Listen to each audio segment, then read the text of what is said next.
Hi, this is Chris from Total Parts Plus, and today we have a 2010 Nissan Dualis TI, stock reference number 5352. The shape runs from the 10th month 2007 through to the 3rd month 2010. It has an MR20 2-litre 4-cylinder petrol engine backed by an automatic front-wheel drive transmission. MR20 2-litre 4-cylinder petrol engine.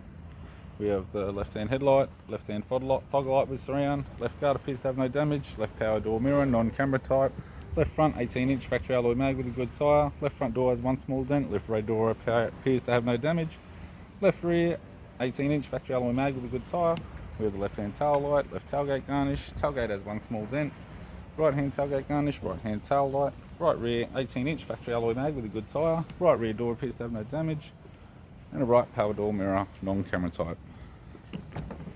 We have the driver's side door trim, power window master switch. This vehicle is fitted with black leather interior. Leather center console lid, automatic type console, automatic gear shifter, heater controls, climate control type, 6-stack CD player, courtesy lamp, left hand sun visor, right hand sun visor, and the rear seats and headrests.